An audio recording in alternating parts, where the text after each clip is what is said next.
This is Biology 105, Chapter 3, and in Part 1, we're going to be looking at an introduction to cells and the cell theory. So remember, in Chapter 1, we discussed the characteristics of all living things, and one of those characteristics is that all living things are cellular, meaning that they're composed of cells. Some of those living organisms are made up of a single cell, while some living organisms are made up of trillions of cells, like yourself. And because of this, we say that cells are the fundamental units of life. You could also say that cells are the smallest unit of life, or the basic unit of life. But essentially, all living things are made up of cells. Now, these cells can be categorized one of two ways. All cells on Earth are either classified as prokaryotic cells or eukaryotic cells. And so if we look at this a little bit closer, prokaryotic cells are going to be very small, simple cells, and they are single-celled organisms. So all prokaryotic organisms are single-celled organisms, meaning the entire organism is one cell. So bacteria are a good example of organisms that are prokaryotic cells. Eukaryotic cells are going to be larger and more complex. They contain a nucleus and membrane-bound organelles, which we'll discuss in this chapter, and they can create either single-celled or multicellular organisms. So there are some single-celled organisms like protists, but there are also many examples of multicellular organisms made up of eukaryotic cells, including plants, animals, fungi, and again, protists would be examples of our single-celled eukaryotic cells. So prokaryotic cells, remember we said, are relatively simple, single-celled organisms. And so you can see here that there are actually two domains of prokaryotes, bacteria and archaea. So we'll get into a discussion later about what domains are in terms of classification, but essentially you may be familiar with the idea of kingdoms and phyla and species, and those are ways that we classify living things. Well, the largest level of classification is domains. There are three basic domains on Earth of living things, and that includes bacteria, archaea, and eukarya. And so bacteria and archaea are both composed of prokaryotic cells or prokaryotic organisms. And we have been able to study some prokaryotic organisms through the fossil record that date back at least 3.5 billion years. And so these are very primitive, very old cells in terms of evolution and evolutionary origin. So when we look at bacterial cells, they do have some very unique features. This is an example of what we would call an idealized bacteria cell, meaning that it has all the possible structures that a bacteria cell could have. All cells are going to have a plasma membrane. And so you can see this arrow is pointing to the plasma membrane, and that is the boundary that encloses the cell. Outside of the plasma membrane is a cell wall, which is a thicker and more rigid layer that surrounds the cell. And then outside of that is a capsule. And the capsule is kind of a sticky layer that the cell is going to use in order to attach to various surfaces. Now, inside of the cell, we see that there is a kind of a fluid that's present. That's called the cytoplasm, and we can see that that's this fluid inside of the cell. The dots that we see floating around in that fluid are called ribosomes, and ribosomes are going to be involved in building proteins. Remember, proteins are going to be the molecules in cells that do a lot of things. They are very important, and so it's important for prokaryotic cells to be able to make those. So they must have ribosomes. We see that there are some kind of ring-like structures that are irregularly shaped. These are called plasmids, and they are small rings of DNA that are very commonly found in bacteria cells. However, our primary DNA structure is condensed in the nucleoid region of the cell. So this is where all of the DNA is kind of coiled up and condensed together. It's not surrounded by a membrane, and therefore it's not considered a nucleus. However, it's a region where all of the DNA is found together.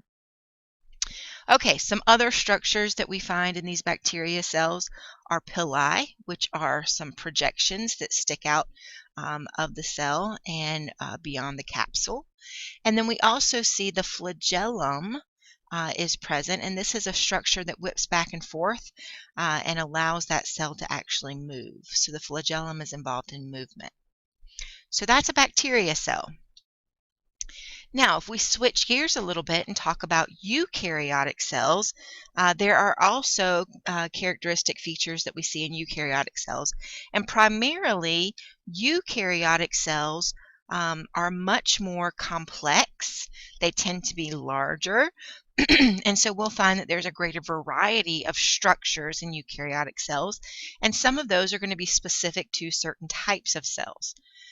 So as we said earlier, animals, fungi, plants, and protists are all made up of eukaryotic cells, and these are examples shown here of all of those.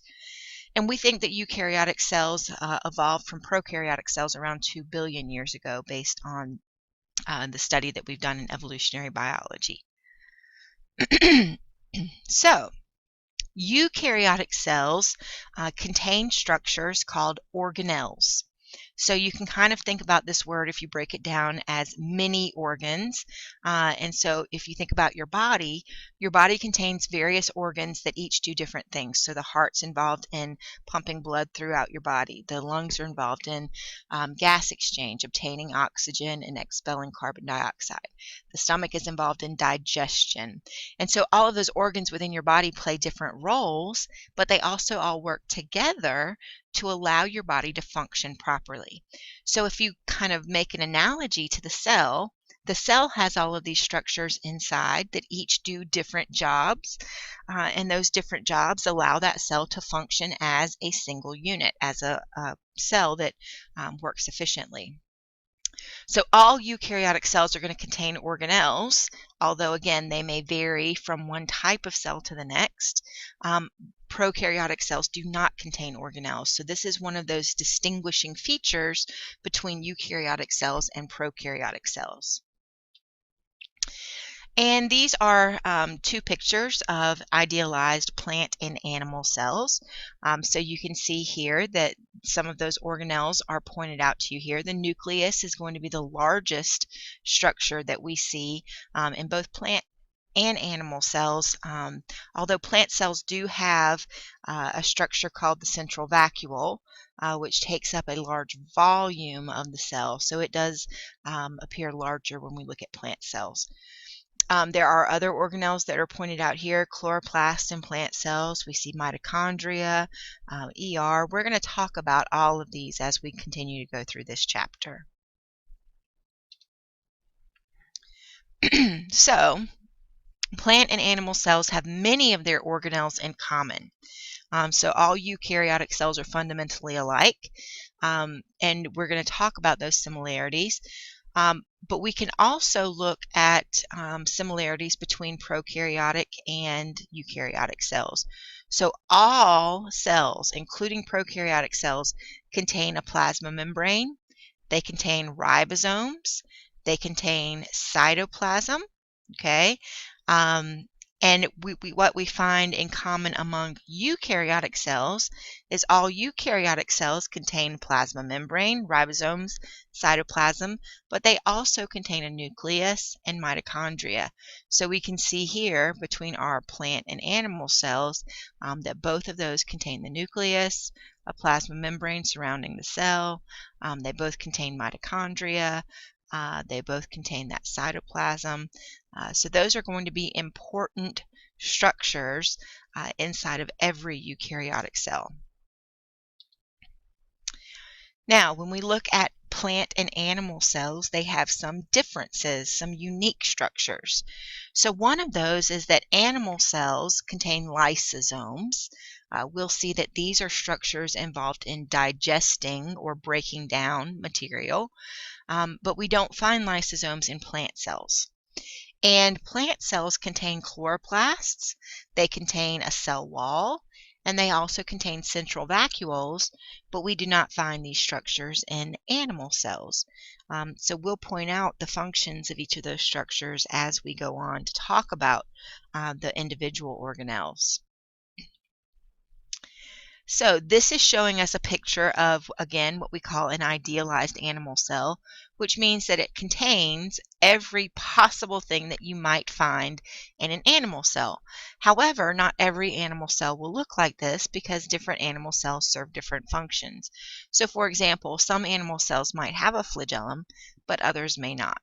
Okay, this picture is showing a flagellum because it is a possible structure that you might find in an animal cell. So for the purposes of this presentation, I want for you to keep in mind that this diagram is here. As we go through our discussion on this chapter, we'll come back to each of these structures. And so we'll talk about the plasma membrane, we'll talk about the Golgi apparatus, we'll talk about ribosomes, and so kind of reference back to this diagram, and so that you can kind of put those pieces together and see how they all function together inside of the cell. Likewise, this is a structure of an idealized plant cell, and again, we're going to be talking about each of these structures individually, and so you'll need to be using this diagram as a reference as we move forward in that discussion. We'll talk about chloroplasts and what they do that we don't need to do in animal cells. We'll talk about that central vacuole and what its role is, and then we'll talk about those structures that are present in both plant and animal cells. In part 2, we'll begin our discussion of these various structures by looking at the plasma membrane, and we'll see the role that the plasma membrane plays in getting substances into the cell and out of the cell.